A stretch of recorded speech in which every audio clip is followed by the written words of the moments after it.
Assalamu alaikum wa rahmatullah wa barakatuh. Paix sur ceux qui suivent la guidée. Paix et bénédiction sur le prophète sallallahu alayhi wa sallam, sur ses compagnons, ses amis, sa famille, ainsi que sur tous ceux qui le suivront de bonne foi jusqu'au jour du jugement. Alors pour ceux qui m'écoutent depuis longtemps, vous savez que je navigue comme je peux entre modernisme et traditionnalisme, entre laxisme et rigueur, et j'essaye de bien dissocier les choses. Alors, aujourd'hui, je me suis déjà beaucoup attardé sur les réformateurs, EQCN, etc. Aujourd'hui, je voudrais un peu m'attarder sur les paradoxes et, osons le mot, hein, le danger, quelque part, du littéralisme excessif. Et je vais m'expliquer à travers des exemples qui sont évidemment ouverts à discussion, ouverts à débat. Je répète encore une fois, je ne suis pas un savant. Ce ne sont que des opinions, ce ne sont pas des fatwas, etc., etc. Alors, il y a plusieurs sujets qui ne sont pas des fondements de la foi, parce que, bon, d'une part, il y a la croyance, on la connaît, enfin, on la connaît, parfois on la connaît, mais on ne l'applique pas, malheureusement, mais on la connaît. Donc, les cinq piliers de l'islam, etc., etc., ce à quoi on croit, les livres, les prophètes, la destinée, les anges, le jour du jugement, etc. Et puis, il y a des sujets qui sont ouverts à ce qu'on appelle ijtihad, donc à une étude du sujet par rapport au contexte. Et c'est très important. Euh, il y a certains sujets où c'est très délicat, effectivement, parce que ça implique plein de choses, comme par exemple le crédit bancaire. Là, c'est très explicite dans le Coran, puisque Allah dit qui touche au riba, je lui déclare la guerre, etc. Ce sont donc des versets coraniques très explicites et qui normalement ne sont pas sujets à beaucoup de débats, vu que dans le monde, partout dans le monde, on peut se loger en louant, etc. Mais ceci étant dit, même sur ce sujet-là, il y a quand même matière à réflexion. Souvent, j'ai pensé, j'ai même dit, il y a quand même un petit paradoxe, un peu gênant pour moi, par rapport à cette histoire de riba, c'est que beaucoup de frères, de chefs de famille, qui veulent loger leur famille, sont très contents, inconsciemment, de manière dissimulée, que certaines personnes, croyantes ou mécroyantes, endossent le rôle de prendre un crédit bancaire sur le dos pour une maison, et donc ils se retrouvent à pouvoir louer ce bien que ce propriétaire a acheté à crédit. Et donc il y a un petit paradoxe quelque part à souhaiter que certaines personnes achètent afin de pouvoir leur louer. Quelque part, c'est comme si on dit, j'ai pas envie de me salir les mains, mais je suis bien content si un maghrébin de ma ville a fait un crédit bancaire parce que ça me permet de lui louer un appartement. S'il ne le faisait pas, ben, je devrais louer chez des Français, le racisme, machin, ça serait compliqué. Donc il y a quand même une matière à réflexion, à un moment donné, à se dire, est-ce que c'est logique? Est-ce que c'est pas un peu paradoxal de, comment je vais dire, d'être heureux de pouvoir se loger en tant que locataire, en espérant trouver quelqu'un de familier ou de proche de soi qui a fait un crédit bancaire. C'est un sujet à discussion qui, moi, me semble un peu, quand même, un peu gênant.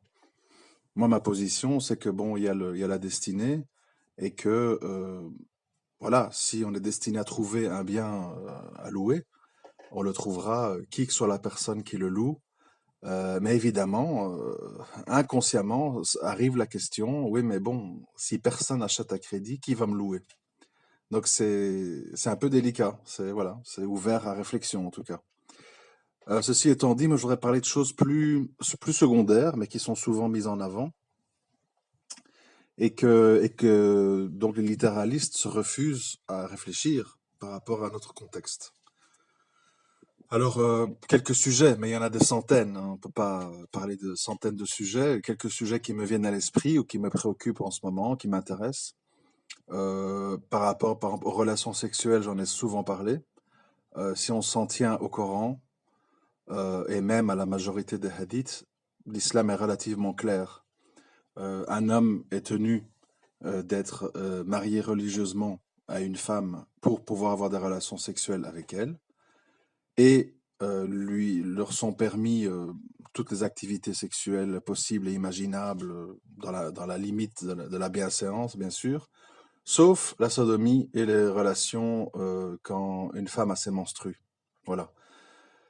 Et puis de là, évidemment, on a des savants de toutes sortes de tendances qui ont un petit peu élaboré et qui se sont aventurés à donner des avis, des ijtihads, sur toutes sortes de pratiques sexuelles, en disant bien souvent que tout est interdit. Bon, moi je crois que c'est un petit peu un réflexe facile à un moment donné de dire aux gens, chaque fois qu'ils parlent d'un sujet, interdit, interdit, interdit, interdit, on se retrouve à précipiter les gens dans des impasses et à parfois à dériver complètement ou à baisser complètement les bras parce ils ont l'impression d'être devant des non-solutions. Et je ne crois pas que c'est des positions courageuses que de toujours botter en touche en disant interdit. Bon, le sujet ici, je ne vais pas élaborer sur la sexualité, j'en ai parlé plus que souvent, donc je ne vais pas aller plus loin, mais je vais parler plutôt d'autres sujets. Par exemple, un sujet que j'ai eu en discussion avec un frère sur Facebook, la- l'histoire autour des chiens. Voilà. Alors, on sait qu'il y a, suivant les écoles, Malikites, Shafi'ites, Hanbalites, etc., il y a des avis différents sur le fait est-ce qu'il faut refaire ses ablutions quand on a touché un chien, est-ce qu'il est pur, est-ce qu'il est impur. Chaque école a des versions différentes, bon, ce qui montre d'ailleurs que c'est pas très clair, entre parenthèses. Mais au-delà de l'aspect pur et impur, il y a l'aspect que beaucoup de frères littéralistes disent il est interdit de posséder un chien et il est interdit de faire le commerce des chiens. Bon, alors en théorie, ça semble pas très méchant. En pratique, vous allez voir que c'est autre chose. Je m'explique. Dans le monde d'aujourd'hui, et je souligne 4 fois aujourd'hui, parce que c'est une réalité, on ne peut pas faire semblant que c'est pas la réalité. Les chiens, par exemple, mais il y a ça dans d'autres domaines, hein, mais on va se cantonner à ça. Les chiens sont devenus un élément beaucoup plus que ce qu'ils l'étaient à l'époque. De nos jours, un chien, il y a des chiens de compagnie, il y a des chiens de garde, il y a des chiens gardiens de troupeaux, il y a des chiens guides d'aveugles, il y a des chiens qui cherchent la drogue dans les voitures ou les bagages des voyageurs. Il y a des chiens qui cherchent les survivants dans les décombres, qui savent renifler et dire aux sauveteurs où se trouve un survivant, etc. Et j'en passe, hein, il y a beaucoup d'autres domaines encore, la chasse et compagnie. Donc, je veux dire, un chien aujourd'hui est dans une autre dimension qu'à l'époque. On ne peut pas comparer. Voilà l'effort intellectuel qu'il faut faire. On ne peut pas comparer une ville ou un village où il y a 50 chiens errants, sales, agressifs, porteurs de maladies parce que non soignés, mal nourris et donc agressifs parce qu'ils sont à la recherche de leur nourriture, ils se battent entre eux, etc. Donc ce genre de microcosmos un petit peu qu'on trouve dans les pays pauvres, hein. Moi j'ai voyagé dans beaucoup de pays pauvres, c'est toujours le même schéma, c'est-à-dire que il y a des chiens errants, mélangés bien sûr, qui sont là et puis ils aboient sur les gens qui passent en moto, en vélo, ils se battent entre eux, la nuit ils aboient, il y a les femelles en chaleur, il y a des chiots qui naissent dans les terrains vagues, enfin bref, un peu un environnement chaotique, mais réel, mais réel.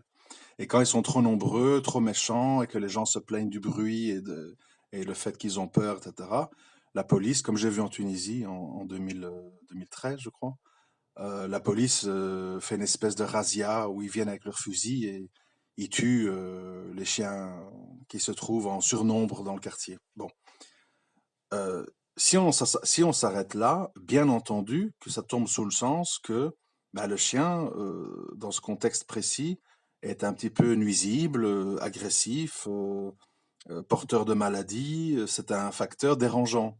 Donc, évidemment, on va pas encourager les gens à acheter des chiens, à les élever, faire des élevages, à en posséder chez eux, etc., etc., parce que c'est un animal dans ce contexte-là qui est très nuisible. Mais si on fait donc un effort d'ijtihad, donc d'études par rapport au contexte, etc., on doit réaliser une chose par rapport au monde d'aujourd'hui, je répète, c'est que tout ce que j'ai cité plus tôt, tous les types de chiens, etc., c'est des chiens qui demandent sélection, éducation, dressage, nourriture de qualité, soins vétérinaires, vaccination et autres. Donc ça représente un coût. Ça représente un coût humain, un coût de temps et un coût d'argent. Et donc fatalement, quand quelqu'un, par exemple, euh, prend la responsabilité d'éduquer des chiens pour être guide d'aveugle, un dressage qui prend 2 ans. Et un chien guide d'aveugle, je crois de mémoire, coûte entre 10 et 15 000 euros. Parce que voilà, il a fallu acheter le chien, le nourrir, le dresser, consacrer des centaines d'heures à lui apprendre ceci, cela. Donc, fatalement, on ne peut pas donner en cadeau ce genre de chien. Ça, c'est un premier point par rapport au fait de faire le commerce des chiens. Ensuite, par rapport au fait, le fait d'en posséder, ben, je reviens à ce que j'ai dit plus tôt.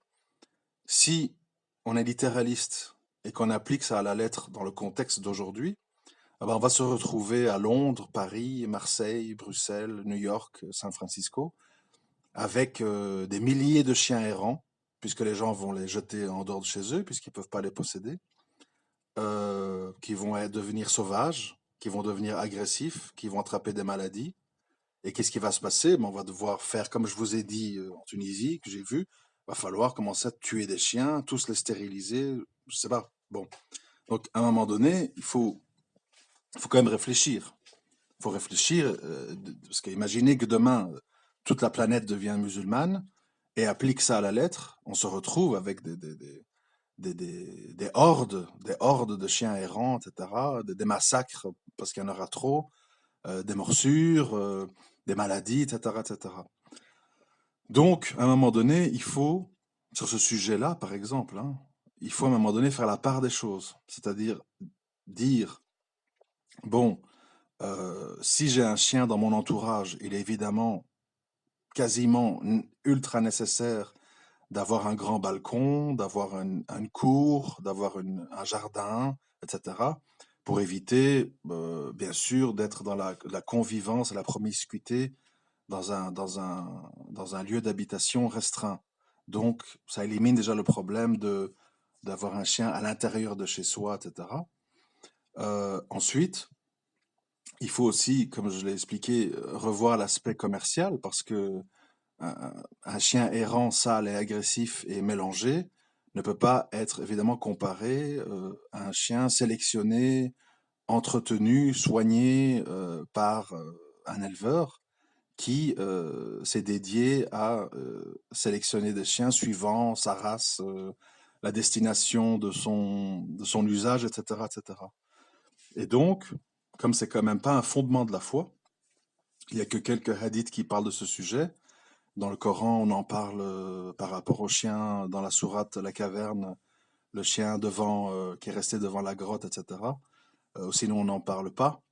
Donc, c'est quand même un sujet qu'il ne faut pas, à un moment donné, élever au rang de sujet indiscutable, non soumis à un quelconque ijtihad, etc., etc. Ce serait de la paresse intellectuelle et ce serait nier tous les bienfaits, tous les bienfaits qu'apportent les chiens aux hommes. Je ne vais pas répéter.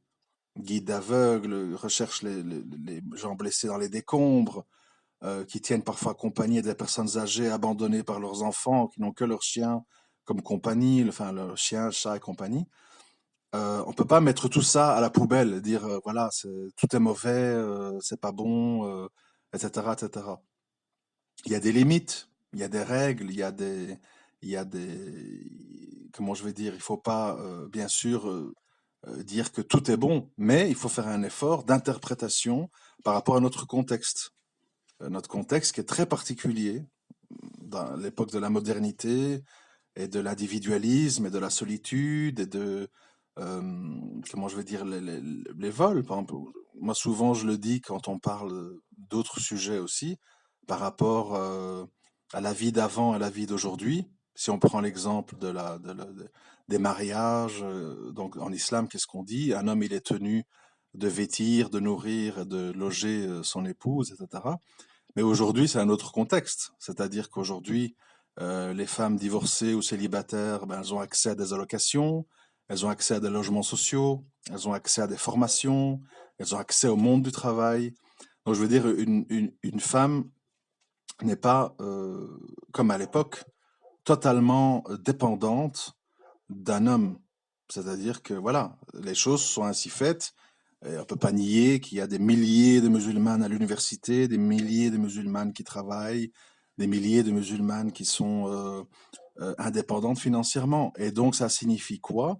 Ça signifie quelque chose qui tombe sous le sens pour peu qu'on n'est pas trop littéraliste. C'est que aujourd'hui, une femme qui se marie ou qui désire se marier, elle recherche autre chose que la sécurité matérielle. Elle recherche l'écoute, elle recherche les échanges, elle recherche un bon père, elle recherche un partenaire sexuel qui lui correspond, etc., etc., etc. Bien sûr, la liste s'allonge. C'est pour ça que les mariages sont difficiles, parce que les gens, hommes comme femmes d'ailleurs, en parenthèse, les gens arrivent avec l'idée de se marier avec un cortège d'attentes. Et donc, c'est difficile de répondre favorablement. Et donc, je veux dire, à un moment donné, si on dit aux gens, comme ça, de but en blanc, un homme doit loger, nourrir, vêtir, point, ben vous vous retrouvez dans des situations où une femme, aujourd'hui, se sent atrocement lésée, atrocement incomprise, atrocement frustrée, et ça se termine pas bien. Donc, il faut être responsable, il faut dire, il faut tenir en compte le contexte dans lequel on vit. C'est très important.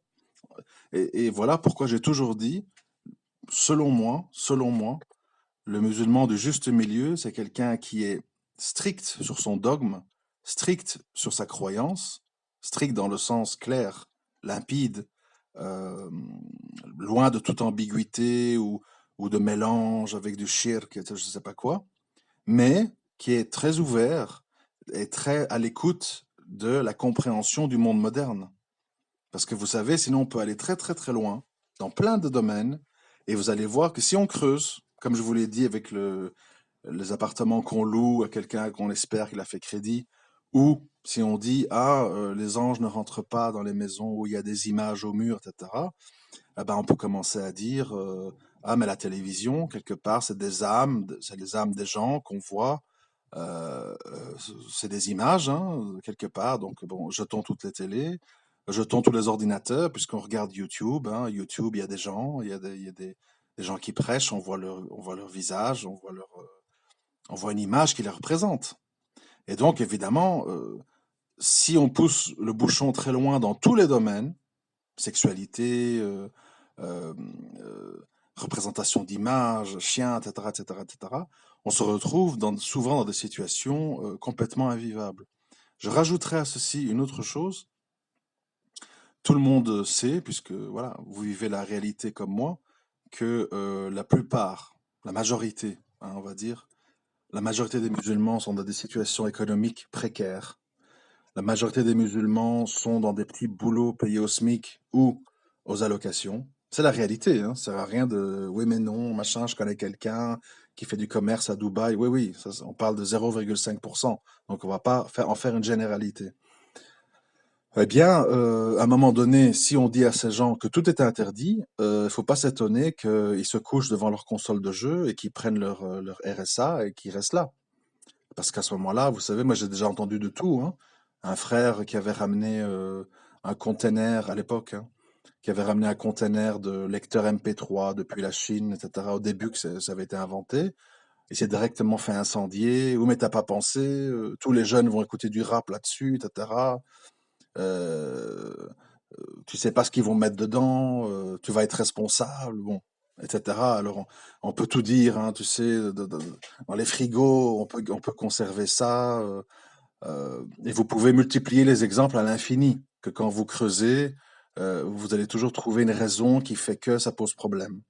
Donc, ce que je veux dire par là, je ne cherche pas à dire allez-y, feu vert, tout est permis, il faut tout jeter à la poubelle, tous les hadiths sont hors contexte. C'est pas ça que je dis, bien entendu. Hein, faut pas faire de raisonnements binaires et clichés. Je dis simplement, il faut faire un minimum d'efforts intellectuels pour à un moment donné voir l'époque dans laquelle on vit, la réalité de notre époque et nos sources. Et comprendre, comme je l'ai expliqué tout à l'heure avec les chiens, que la présence de chiens à l'époque était tout à fait dans un autre contexte qu'aujourd'hui. C'était comme on le voit dans les pays pauvres. Donc on peut très bien comprendre comment c'était il y a 1400 ans. Aujourd'hui, dans les pays pauvres, où j'ai été en tout cas, j'en ai trois, quatre comme ça en tête, c'est toujours le même schéma. C'est-à-dire que les rues sont pleines d'animaux errants, malades, agressifs, avec des tiques, des puces. Euh, et c'est clairement, évidemment, quelque chose qu'on n'a pas envie de voir proliférer ou on n'a pas envie de tenir chez soi.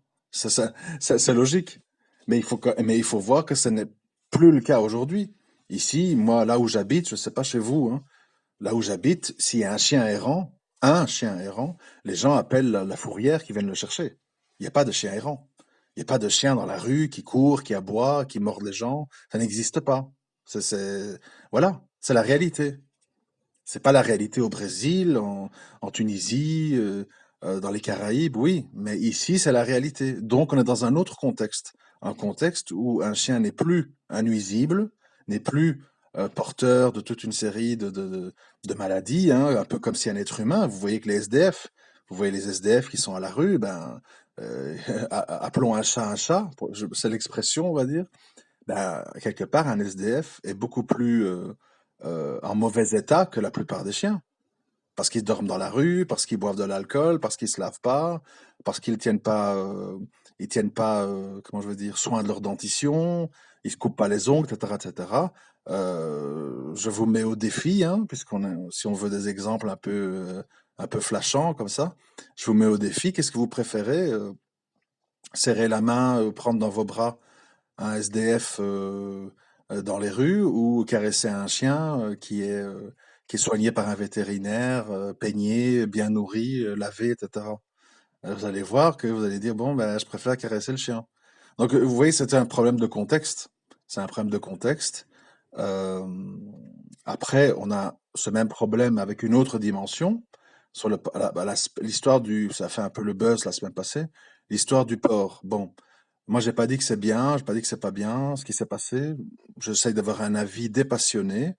Mais bon, pour l'anecdote, pour ceux qui sont pas au courant, au Bourget, il y a des musulmanes, je crois, si j'ai bien compris, qui avaient organisé une espèce de ferme éducative pour que les enfants qui étaient là puissent voir des animaux, parce que beaucoup de gens qui vivent en ville ne voient jamais d'animaux. Il faut savoir ça. On vit dans le béton, les égouts, etc.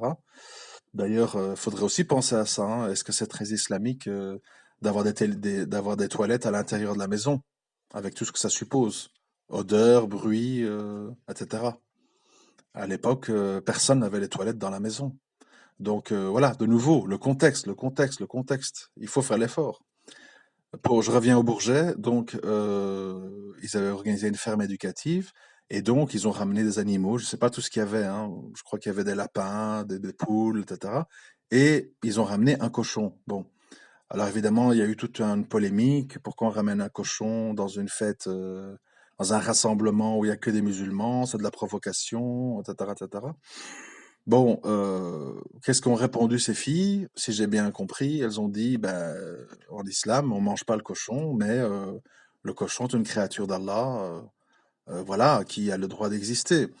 Bon, après, ça peut paraître bisounours comme réponse, mais dans le fond, à nouveau, avec les millions de cochons qu'il y a dans le monde, puisque il y a le commerce de cochons, etc., euh, est-ce qu'il nous a été demandé islamiquement d'éradiquer les cochons, c'est-à-dire de tous les tuer, les stériliser, et qu'il n'y ait plus de cochons sur Terre? Je pense pas. On nous a été dit de ne pas le manger, sauf en cas de nécessité absolue, quand on est aux portes de la mort et qu'on nous propose du cochon, on en mange pour survivre. Bon, mais au-delà de ça, bon, voilà, les cochons, ils sont là. Aujourd'hui, je reviens avec l'exemple que j'avais dit avec les chiens tout à l'heure. Demain, la terre entière devient musulmane. Qu'est-ce qu'on fait avec les millions de cochons? Qu'est-ce qu'on en fait? Puisqu'on les mange plus. Je sais pas. Ils tournent dans les rues, ils viennent ouvrir vos poubelles, je sais pas. C'est bien à un moment donné de parler. Après, il faut être dans le concret. Concrètement, qu'est-ce qu'on fait? Donc, voilà, il faut un peu. Après, c'est vrai que c'était pas obligatoire de faire une ferme éducative où en y insérant un cochon, puisque c'est pas vraiment dans la réalité du musulman, ni il le mange, ni il vit avec, etc. Mais c'est pas non plus une histoire qui mérite tout le foin qu'on en a fait autour. Moi, moi j'ai trouvé ça un peu, comment je vais dire, j'étais un peu surpris, voilà. J'ai surpris, j'ai mis la photo sur mon Facebook et tout, mais j'ai pas non plus hurlé au scandale, à l'ignominie, etc. Il faut raison garder dans tout ça. Il faut raison garder. Et moi, j'appelle tous les gens qui m'écoutent depuis pas longtemps ou très longtemps, de chaque fois qu'on parle d'un sujet, dire, bon, quelle est sa présence dans le Coran et qu'est-ce qu'en dit Allah Azawajal? Bon, on n'en parle pas, ok? Qu'est-ce qu'on en dit dans les hadiths? Ah, on en parle une fois comme ça, deux fois comme ci, une fois dans ce sens-là. Bon, j'entends bien. Et puis, c'est là que j'insiste, toujours faire l'effort. Oui, mais dans notre contexte actuel, dans notre réalité à nous, de vie, comment, comment on doit interpréter ça? Comment on doit euh, ajuster notre vision sur cette chose-là? Euh, Ça demande un effort, je suis bien conscient, qui peut être parfois délicat, puisqu'il y a des gens, ils disent qu'ils autorisent tout, parce qu'ils disent, bon, à notre époque, moi, parmi des sujets où des gens censés être rigoristes sont d'accord, avec lesquels je ne suis pas d'accord. Par exemple, voilà, je donne un exemple. Récemment, j'ai discuté avec quelqu'un par rapport à la viande euh, sacrifiée par les gens du livre, qu'on peut la manger, etc. J'ai dit attention, il faut quand même bien réfléchir. De nouveau, le contexte. Le contexte, c'est que la majorité des gens en Occident ne se disent pas chrétiens, ils se disent humanistes, épicuriens, descendants de la philosophie des Lumières, de la Grèce, etc. Donc déjà, la majorité des gens euh, rigolent sur Jésus, ils ont gardé les fêtes païennes comme Noël, voilà, pas parce que c'est chrétien, parce que c'est une fête, hein, comme Halloween et Carnaval et les œufs de Pâques et compagnie. Et il faut faire attention, c'est pas parce qu'on a une croix sur sa tombe autour du cou qu'on est chrétien. Il faut faire attention de qu'est-ce qu'on appelle les gens du livre. Comme avec les gens du Maghreb, je suis pas non plus d'accord qu'on dise tous les Maghrébins, tous les Arabes, ce sont des musulmans. C'est pas vrai. C'est pas parce qu'on s'appelle Mustapha, Khadija, qu'on est musulman.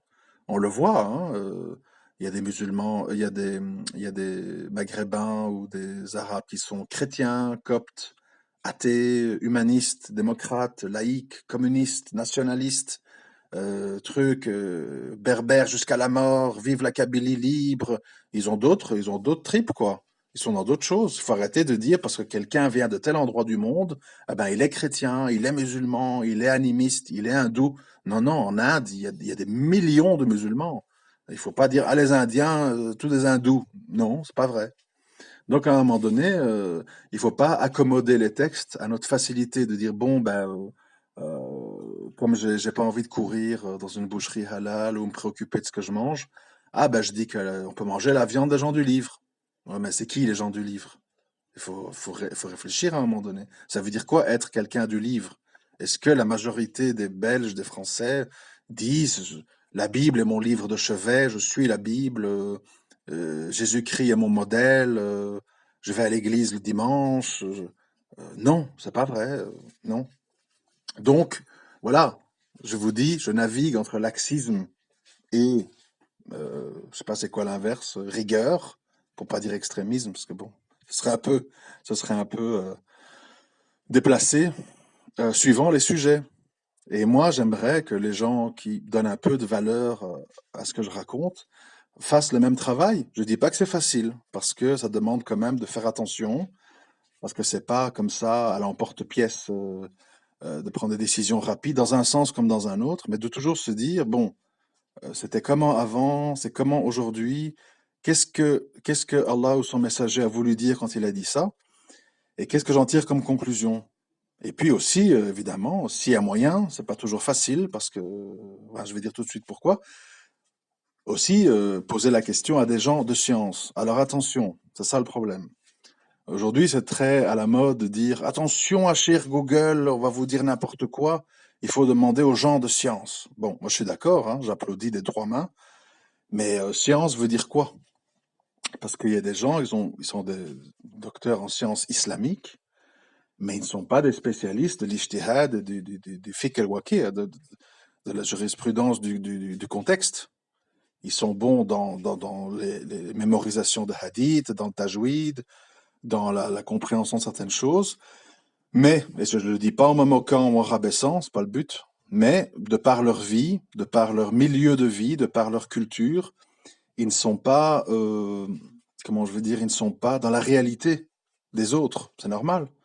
Quand on vit en Arabie Saoudite, quand on vit dans un bidonville de Sao Paulo, quand on vit à Mexico City avec 10 millions de gens, la pollution, machin, quand on vit à la campagne, au fin fond des Pyrénées, c'est pas la même réalité. C'est pas la même réalité sur beaucoup de choses. Alors, il y a les fondements de la foi, de la croyance. Personne ne discute de ça. Enfin, sauf des gens qui, voilà, qui tombent dans les hérésies, ça c'est autre chose. Et puis, il y a les sujets, voilà, divers et variés, qui demandent qu'on se penche dessus pour, à un moment donné, ne pas, à l'emporte-pièce, dire halal, haram, bien, pas bien, tu peux pas. Parce que je vous dis, on a des spécialistes ici en France, en Europe, pour dire, je les lis, hein, donc je n'invente pas, pour dire que tout est interdit. Tout, tout, tout, tout, tout. Parce que on va toujours trouver une bonne raison de dire oui, mais, oui, mais. T'as même des gens, je ne suis pas d'accord avec ça, je l'ai écrit, qui disent si tu es accusé à tort, si quelqu'un ment sur toi, voilà, demain votre voisin dit ah oui, ce monsieur avec sa grande barbe, là, je l'ai vu tripoter sa fille, etc. Et qu'on on te traîne en justice, qui disent non, non, tu prends pas d'avocat, hein. Tu laisses qu'on te salit et tu vas faire tes 15 ans de tôle. Parce que, truc, tu demandes la justice au tarot, etc. Non. De nouveau, effort, effort, effort. Je ne vais pas courir en justice parce qu'on m'a interdit de louer un box dans une brocante, parce qu'on m'a interdit de porter mon burkini au milieu des naturistes, parce que j'ai demandé un gynécologue femme et on m'a donné un homme, etc. On n'en finirait pas, on va en justice tous les jours, alors bon. Mais si on est accusé à tort, on doit se défendre d'une attaque extérieure, d'une accusation extérieure. On a quand même le devoir vis-à-vis de soi-même et vis-à-vis de ses proches et vis-à-vis des injustes qui nous accusent à tort, de prendre les moyens qu'on a là où on est.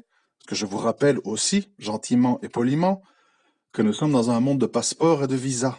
C'est-à-dire que c'est pas comme avant où on prend son chameau, on part de la Mecque, on va à Damas, on achète des tapis, on les revend. C'est fini ça. Maintenant, on est dans un monde où il y a des aéroports, il y a des douanes, il y a des visas, on expulse les gens, on a le droit de rester X nombre de mois, et puis on doit se partir du pays, etc., etc. Il faut tenir en compte tout ça. On peut pas jeter à la poubelle. Non, non, c'est compliqué, hein, j'ai pas envie. Le truc, allez, Ijra, on va n'importe où. C'est pas comme ça. Tu vas au Maroc, on n'aime pas ta figure, et tout converti que tu es avec les 5 prières à la mosquée, si on n'aime pas ta tête et on n'aime pas qui tu fréquentes, on te met dans un avion si on te jette pas en prison. C'est comme ça. Il faut le savoir. Et ne pas le dire, c'est quasiment de la non-assistance à personne en danger. Donc, moi, je vous invite, je vais conclure là-dessus, à faire l'effort sur plusieurs sujets de toujours dire, voilà ce que dit l'islam, voilà ce que dit dans des hadiths authentiques le prophète sallam et ses compagnons, et voilà ma réalité. Voilà ma réalité.